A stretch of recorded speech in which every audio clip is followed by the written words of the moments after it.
Okay. Or in the middle there, random still. So I'm here with Lauren Gershmis, and she teaches art at Mount Sentinel Secondary. So Lauren, why don't you tell us a little bit about what you have to talk about in terms of art instruction and comments from the kids? Okay, sure. I'll start with my Art 7s, the beginning of the art program here at Mount Sentinel. At the beginning of the term, I had kids fill out what kind of feedback they would like to get from me on their report card. What would they like that message home to be? I hoped that it would be positive and that it would set the tone for trying to reach that goal. And so if we ever needed to come back to what that goal was, we could say, well, you know, you really set this high standard for yourself.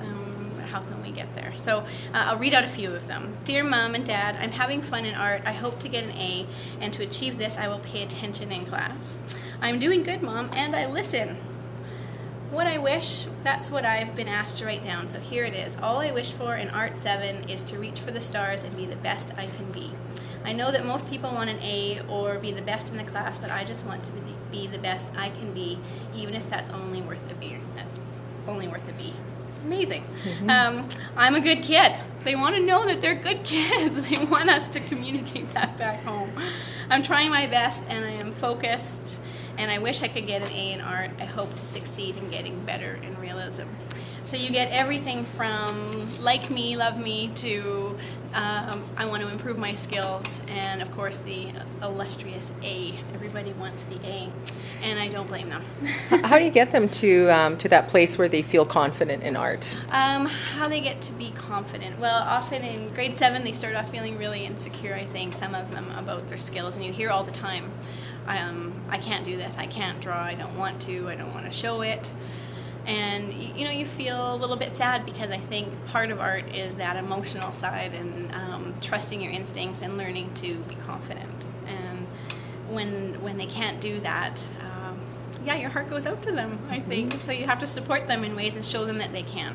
And I'll show you one way that we try to do that with a drawing assignment that I have. The assignment is to go outside, and of course they love to be active.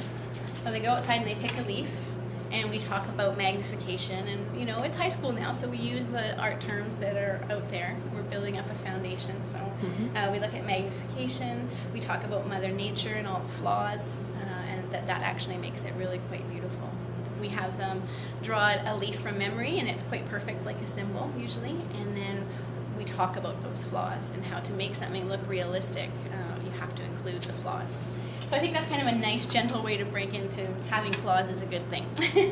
And then I have them work small, so they can show me that they understand those techniques we're talking about.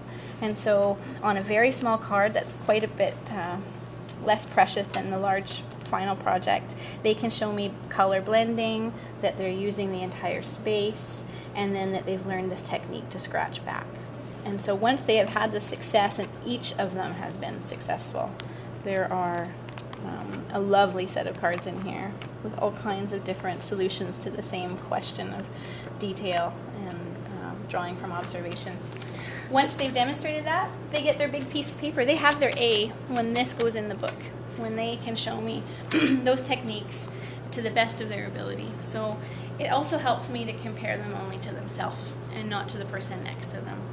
And do you set criteria with them when you do that? Because I know there's a criteria sheet, so how does that play into it? Oh, sure. Well, I have them try and set it themselves. When we looked at the example leaves, and we had some beautiful photographs up on using the digital projector in the classroom, we talked a lot about just what we were seeing and what makes a leaf beautiful. And I showed them an example from a previous year. I don't have it in here right now. I'll use this.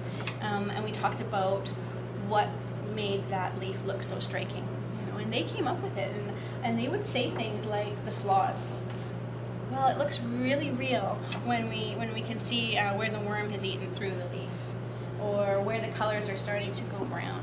And so they would even pick out that the imperfections were needed to have the piece look successful. So once they get there, I feel like they're ready to go. Lauren, do you give them descriptive feedback along the way, or how does that work? So it sounds like you've developed the criteria with them. Then what happens? Okay, so they will bring this to me at a stage, and they'll say, they always want to get into their final project. There's always a rush to do that, I think. When they bring their miniature version to me, we talk about what we're seeing in there. And I just ask them the questions. Have they blended the colors? Did they start with the lightest colors first? Do they feel that their piece is finished? Trying to ask them as many questions as possible. 9 out of 10 times when they bring this forward, they're ready. 9 out of 10. Very few times do you have to send them back and have them start again because they saw the example. Because the piece is small, it's not as precious. There's a certain willingness with this small format for them to try it out, because if it doesn't work, they grab another one. So I think they might be editing before they even bring me their piece for feedback. Sometimes they need help. How do I do that? I can't remember how to scratch back. Or sometimes the black, they noticed black they didn't like just adding black onto it. They thought that it looked a little bit too dark compared to the leaf, and so we talked about if we actually saw black in here, or if it was a dark brown or a green, and they would go back and they would add green on top of red, and it would look more realistic. So It's interesting in your descriptive feedback, you're almost asking them more questions than telling them, commenting, making commentary. How to go in their own work, yeah, because they become such individual pieces that way. Otherwise, it's my artwork. I struggled with that at the beginning for sure, because you want it all to feel successful. But it's their work and it's their journey, and I'm really trying not to compare their work to mine or to each other's. So. How have you been tying this all in with report cards and marking, as you did at the beginning there? There's one example, but we've been using a little bit in terms of EPortfolios. Can you tell me a little bit about that process that you've gone through the kids? Yeah, so, oh boy, knowing they want the A, knowing that every one of those comments that I'm doing my very best, working inside being in grade 7 and being energetic and sometimes talkative and going off topic, but still really inside the learning they're trying their best. I thought, how can I get them to prove that? As opposed to me saying, this is a 9 out of 10, this is a 10 out of 10. None of these will have marks on the back, because as soon as you put a 7 out of 10 or a 9 out of 10, the work comes back to them and it stays on their table like that. The number is what they're proud of, or what they're concerned with, and the artwork no longer exists. And so I had this idea to take their portfolio, so all 6 pieces from the first term, and that they would go through their portfolio and put them in order of most successful to least successful. And I came about this with one of my senior classes last year.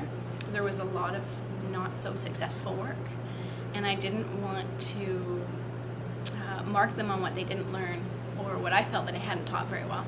And so I had them choose their best work, and we went from there. So I adapted that back to the grade 7s and had them lay out their portfolio, best to least successful, and then start to reflect on why. And so with the iPortfolios online, they could put them in order, and then they could comment on there and keep those comments. So I felt parents could see that later, or I could see that later.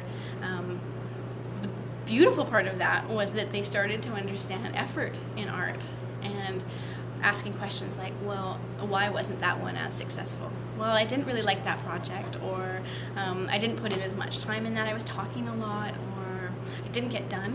And those were always the ones at the end. The ones that were successful, they put their effort and their energy into, so they got to see that for themselves right away. It'll be really exciting next term to see how that carries through.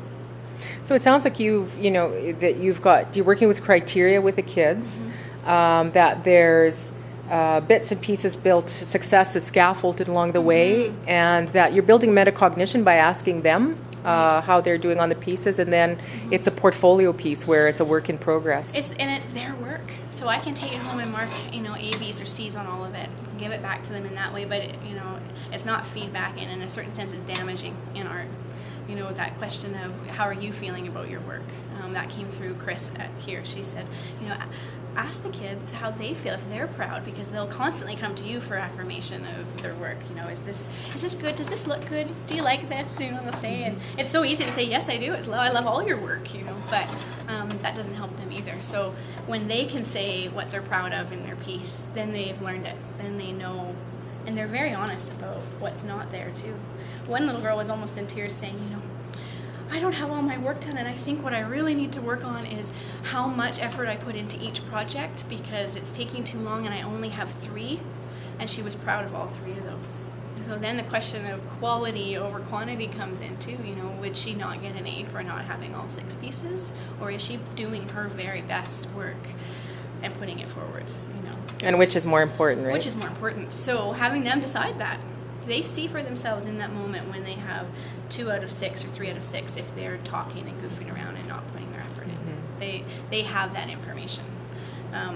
They have that information if they're proud of their work and they're happy with their portfolio too. So I like with the e-portfolios because they're all actively engaged at looking at their work, not making work that day, just looking at their work.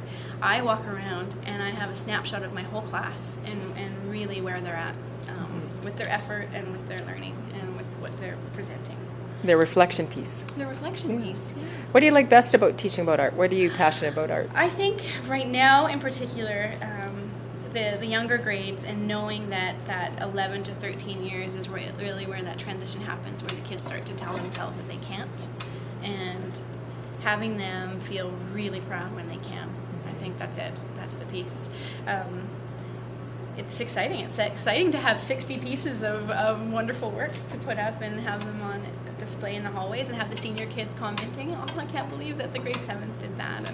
And that everybody can succeed. That everybody can succeed. Yeah. That it's really, you have to break into that they can and that they start to see that it's their work and it's their assessment. It's their growth mindset. It's theirs, yeah. I've had other students ask, her work makes me feel really bad. And she made me feel really bad today. And we talked about that and I thought, what's going on with that comment? Her work is her business and your work is your business. And what she was getting at was the praise that I had given to the other. Looking really good, keep up the good work. She didn't get the praise that moment. And the effect that had on her, it made her feel bad. And I thought, part of that I can control. I can monitor and ask questions about how they're feeling about their work as opposed to dumping the praise on as I walk by. And yeah, it really made me think about just that link to how are they feeling about their work. Thank you, Lauren. You're welcome.